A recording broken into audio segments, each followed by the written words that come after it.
അപ്പോൾ ഞാൻ കൺഫ്യൂസ്ഡ് ആവണം. എനിക്ക് വേണ്ടതിനേക്കാൾ മുകളിലാണ് ധ്യാൻ തന്നിട്ടുള്ളത്.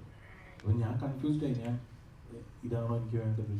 അപ്പോൾ ഞാൻ വീണ്ടും റീടേക്ക് എടുക്കുന്നു. പക്ഷേ ധ്യാൻ ഫസ്റ്റ് തന്നതായിരുന്നു എനിക്ക് വേണ്ടിയിരുന്നത്. അപ്പോൾ ധ്യാൻ പറയുന്നു ഞാൻ പറഞ്ഞതാണ് ചെയ്തിട്ടുള്ളത് എന്നുള്ളത്. പക്ഷെ എനിക്ക് ധ്യാൻ തന്നതാണ് ഈ സിനിമയിൽ മുഴുവൻ നമ്മൾ കണ്ടിട്ടുള്ളത്. അതുകൊണ്ട് തന്നെയാണ് 2 ദിവസം കഴിഞ്ഞപ്പോൾ ഞാൻ ധ്യാനോട് പോയി ചോദിച്ചതും ഇത്രയും പൊട്ടൻഷ്യൽ ഉണ്ടായിട്ടും എന്തിനാണ് ബ്രോ എന്നുള്ള രീതിയിൽ ചോദിച്ചിട്ടുണ്ടായിരുന്നു. അപ്പോൾ അത്രയധികം ഞാൻ ഈ ഗോവിന്ദനോട് ഇതിനിടയിൽ ഞാൻ സംസാരിച്ചിട്ടുണ്ടായിരുന്നു. എനിക്ക് പേടിയായിരുന്നു ധ്യാനിന്റെ ഈ നെഗറ്റീവ് ഷെയ്ഡ് മാറിയിട്ട് ആളുകൾ പ്രകാശം പറക്കട്ടെ എന്ന് പറയുന്ന ഒരു സീക്വൻസ് പടത്തിലെ ചെറിയ സീക്വൻസ് മാത്രമാണ് ചെറുതായിട്ടെങ്കിലും ഞാൻ ഒരു വില്ലനിസം ഒക്കെ ചെയ്തിട്ടുള്ളത്. അതല്ലാതെ ഇപ്പോൾ യൂട്യൂബ് സ്പേസിലായാലും എല്ലാ സ്ഥലത്തായാലും ഹാപ്പി ആയിട്ടേ കണ്ടിട്ടുള്ളൂ, അല്ലെങ്കിൽ ഹാപ്പി സ്പേസ് ആണ് ആൾ തോന്നുന്നത്. അങ്ങനത്തെ ഒരാളിൽ നിന്ന് ഇങ്ങനെ ഒരു അപ്പോൾ വേറെ രീതിയിലൊരു കാര്യം വർക്കൗട്ട് ആ ഐഡിയ എങ്ങനെ ട്രാക്ക് അങ്ങനത്തെ ഒരാളിൽ അങ്ങനെ ഇപ്പം ബേസിലിനെ കൊണ്ട് നമ്മൾ ഇമോഷൻ ചെയ്യിപ്പിച്ചിട്ടുണ്ടായിട്ടുള്ളൊരു ഇമ്പാക്റ്റ് ആണ്. അത് തന്നെയാണ് റിഫ്ലക്ട് ചെയ്യുക. ശരിക്കും പറഞ്ഞാൽ നമ്മൾ വളരെ ഡൗൺ ടു എർത്ത് ആയിട്ട് നിൽക്കുന്ന ഒരു മനുഷ്യൻ അഗ്രസീവ് ആയി കഴിഞ്ഞാൽ എത്രമാത്രം ഉണ്ടാവും, അത് തന്നെയുള്ളൂ അതിൻ്റെ ഒരു.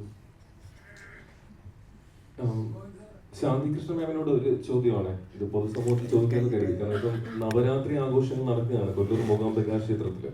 അപ്പം അവിടെ ചെന്ന മാധ്യമപ്രവർത്തകരും മലയാളികളും ഒക്കെ കാണുന്നത് അവിടുത്തെ ക്ഷേത്ര മണ്ഡപത്തില് മാമിന്റെ ഫോട്ടോ, ഡോക്ടർ വസുന്ധര ദേവി സൗത്ത് ഇന്ത്യൻ പ്ലേബാക്ക് സിംഗറിന്റെ പരിപാടി വൈകിട്ട് 7 മണിക്ക് നടക്കും എന്നൊരു ബോർഡ് കണ്ടു. അപ്പൊ ഞാൻ അവിടെ ചെന്നപ്പോഴേക്കും സ്വാഭാവികമായിട്ടും ശാന്തി മാം ഇവിടെ പേര് മാറ്റി വസുന്ധര ദേവിയാണോ, 7 മണിക്ക് പരിപാടിയുണ്ട്, ആൾക്കാരൊക്കെ കൂടി നേരത്തെ 5 മണിക്ക് അവിടെ കസേരയിലൊക്കെ പിടിച്ചിരിക്കുന്നുണ്ട്, എന്താണ് സംഭവം? അവിടെ പാടാൻ ആരും വന്നില്ല, എന്തായിരുന്നു ആ സംഭവം?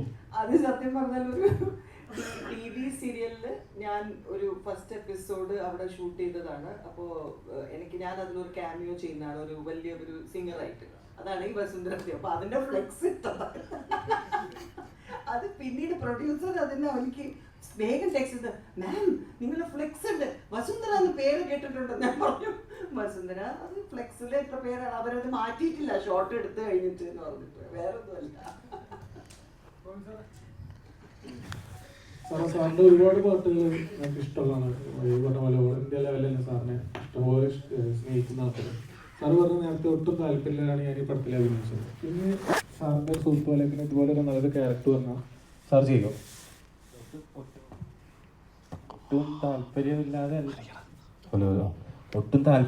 അല്ല അഭിനയിച്ചത്. അഭിനയിക്കാൻ ഒട്ടും താല്പര്യമില്ല. ചെയ്യുന്ന ജോലി കൃത്യമായിട്ട് ചെയ്യാന്നുള്ളൊരു എത്തിക്സ് ഉള്ളതുകൊണ്ടാണ് പണി ചെയ്യുമ്പോൾ കറക്റ്റായിട്ട് ചെയ്യുന്നത്. ഇനി അഭിനയിക്കാൻ താല്പര്യമില്ല, പക്ഷെ ഇതുപോലെ കൺവിൻസ് ചെയ്യപ്പെടുമെന്ന് എനിക്കറിയില്ല. നാളത്തെ നിങ്ങള് പടം കണ്ടോണ്ടിരിക്കുന്ന സമയത്ത് സാറ് ആദ്യമായിട്ടാണ് അഭിനയിക്കുന്നത് കൂട്ടും ഫീൽ ചെയ്യാം. ഒരു അത്യാവശ്യം സിനിമകളിലൊക്കെ ചെയ്തൊരു എക്സ്പീരിയൻസ് ഞാൻ ഒരു പടം ചെയ്തിട്ടുണ്ട്, ഒരു 6-7 കൊല്ലം മുമ്പ്, 8-9 കൊല്ലം മുമ്പ്. സോളോ എന്ന് പറഞ്ഞൊരു പടം ഡീക്കിന്, അത് ഞാൻ മ്യൂസിക് ചെയ്ത പടം തന്നെ. അത് ഇതുപോലെ Bijoy is A very close friend അങ്ങനെ അഭിനയിച്ചതാണ്.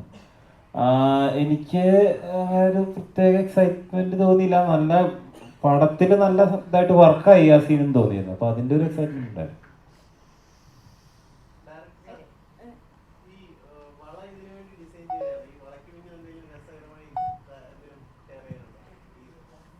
വള ഇതിനു വേണ്ടി ഡിസൈൻ ചെയ്തതല്ല, ഡിസൈൻ ചെയ്തത്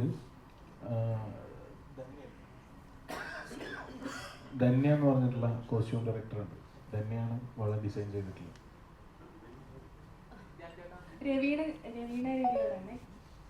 ഒരുപാട് പേർക്ക് ശബ്ദം കൊടുത്തിട്ടുണ്ട് സിനിമകളിൽ.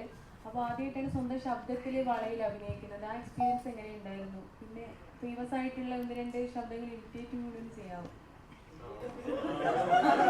അതല്ല, കൊടുത്തതിൽ ഇഷ്ടപ്പെട്ട ഏതെങ്കിലും മനസ്സിലുണ്ടായിരുന്നു? സത്യമായിട്ടും ഡയലോഗ്സ് എനിക്ക് അമ്മയ്ക്കുള്ള പ്രശ്നം, ഡയലോഗ്സ് അങ്ങനെ ഓർത്ത് വെക്കാറില്ല. ഒരു സീൻ കഴിഞ്ഞാൽ പിന്നെ അത് മറന്നാലേ അടുത്തതിലേക്ക് പോകാൻ പറ്റൂ. സോ നമ്മൾ ഒരു ദിവസത്തിലല്ലേ ഡബിങ് ചെയ്യുക. എനിക്ക് ഡബ് ചെയ്യുമ്പം എനിക്ക് മോസിയും ഇടയ്ക്കിടയ്ക്ക് ഡബ് ചെയ്യുന്ന സമയത്ത് പറഞ്ഞിട്ടുണ്ട് നയൻതാര ഓർമ്മ വരുന്നു, മറ്റേ ഡയലോഗ് ഓർമ്മ വരുന്നത്. സോ അങ്ങനെ കുറച്ച് കൺട്രോളിലായിട്ട് ചെയ്യണം എന്നുള്ളൊരു കോൺഷ്യസ്നെസ് എപ്പോഴും ഉണ്ടാവും.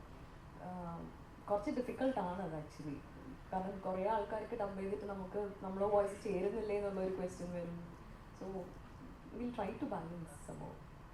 അമ്മയുടെ ശബ്ദമായിട്ട് ഭയങ്കര സാമ്യം തോന്നുന്നുണ്ട്. അപ്പൊ അമ്മ എന്തെങ്കിലും പറഞ്ഞു തന്നിട്ടുണ്ട് സ്വന്തമായിട്ട് അഭിനയിക്കുമ്പോൾ സൗണ്ടിൽ വരുത്തേണ്ട മൂന്ന്? എന്നെക്കാളും കൂടുതൽ അമ്മയ്ക്കാണ് പ്രശ്നം. അമ്മയ്ക്ക് ഡബ് ചെയ്യുമ്പോൾ തന്നെ കുറേ മലയാളം റിവ്യൂസിലൊക്കെ ഞാൻ കണ്ടിട്ടുണ്ട്. മറ്റേ ദുൽഖറിന്റെ സിനിമയിൽ അഭിനയിച്ചപ്പോൾ കുക്കറമ്മ എന്നുള്ള ക്യാരക്ടർ, അയ്യോ എന്തിനായി പ്രായമുള്ള സ്ത്രീക്ക് കാവ്യ മാധവനെ ഡബ് ചെയ്യുന്ന ആളെ ഡബ് ചെയ്തിട്ടില്ല, അമ്മയാണത്. People realise. പിന്നെ വളരെ ലേറ്റായിട്ട് ആൾക്കാർ മനസ്സിലാക്കിയതല്ലേ.